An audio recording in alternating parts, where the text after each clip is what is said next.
హైదరాబాద్ లో తెలంగాణ దశాబ్ది వేడుకలు ఘనంగా జరుగుతున్న వేళ కాంగ్రెస్ ప్రభుత్వానికి తెలంగాణ ఉద్యమకారుల నిరసన సెగ తగిలింది. తెలంగాణ రాష్ట్రం సిద్ధించి 10 సంవత్సరాలు గడుస్తున్నప్పటికీ గత ప్రభుత్వం ఇటీవల ఏర్పడిన కాంగ్రెస్ ప్రభుత్వం తనకు సరైన గుర్తింపు ఇవ్వడం లేదని ఆరోపించారు.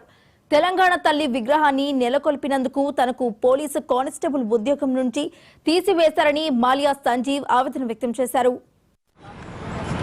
నాకైతే తెలంగాణ తల్లి విగ్రహం నుంచి ఫీల్డ్ ఒక ఛార్జ్ వీళ్ళు విజువల్స్ కొంచెం మంచిది.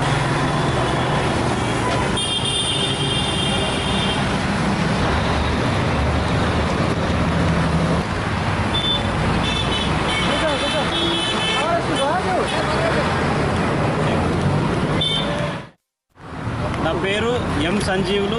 నేను మెదక్ సివిల్ కానిస్టేబుల్ను. అక్టోబర్ 10, 2013లో డిప్యుటేషన్ పైన సికింద్రాబాద్లో కానిస్టేబుల్గా ఇక్కడ పనిచేసుకుంటూ తెలంగాణ రాష్ట్ర సాధన కోసం పార్లమెంట్లో బిల్లు పెట్టాలని రాష్ట్ర అసెంబ్లీలో ఆనాడు యూనిఫామ్లో వెళ్ళి జై తెలంగాణ నినాదం చేయడం జరిగింది.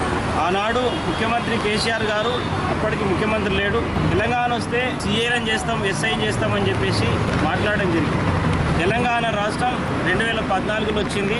నేడు 10 సంవత్సరాలు అయింది. 2 సార్లు కేసీఆర్ గారు ముఖ్యమంత్రి అయింది. ముఖ్యంగా ఎస్ఐలను సీఏలను చేయడం కాదు కదా, తెలంగాణ రాష్ట్రంలో 2016లో తెలంగాణ తల్లి విగ్రహం ఏర్పాటు చేసింది. మెదక్ జిల్లా నారాయణఖేడ్ నియోజకవర్గం కంకి మండలంలో నన్ను జైలు పంపించి నాటి బీఆర్ఎస్ గవర్నమెంట్లో రిమూవ్ ఫ్రమ్ సర్వీస్ చేయడం జరిగింది. ముఖ్యంగా నాటి టీఆర్ఎస్ కేసీఆర్ గారి నాయకత్వంలో తెలంగాణ కాంట్రాక్ట్ వర్కులన్నీ కూడా మెగా కృష్ణారెడ్డి గారితో ఈరోజు కాళేశ్వరం అయితేనేది, మొత్తం అన్ని కాంట్రాక్ట్ వర్కులన్నీ కూడా లక్షల కోట్లకు సంబంధించిన వర్కులు మరి ఆంధ్ర కాంట్రాక్టర్లతో చేపించడం జరిగింది. ఆనాడు మన తెలంగాణ రాష్ట్ర అమరుల స్తూపాలు కూడా ఆంధ్ర కాంట్రాక్టర్లతో కట్టించడం జరిగింది. నాడు జగన్మోహన్ రెడ్డి గారిని మాతోటి రాళ్లతోటి కొట్టించి అదే జగన్మోహన్ రెడ్డి గారితో 10 సంవత్సరాలు మంచి సంబంధాలు కేసీఆర్ గారు కలిగి ఉన్నారు. తర్వాత ఇప్పటి వరకు కూడా వారి స్నేహబంధం మంచిగానే ఉన్నది. తెలంగాణ రాష్ట్రంలో ఈరోజు ముఖ్యమంత్రి రేవంత్ రెడ్డి గారు చంద్రబాబు నాయుడు గారితో సఖ్యతగా ఉంటూ ఈరోజు కీరవాణి గారితో తెలంగాణ జాతీయ గీతాన్ని ఈరోజు రాష్ట్ర అవతరణ దినోత్సవం సందర్భంగా వారితోటి పాటించడం జరిగింది.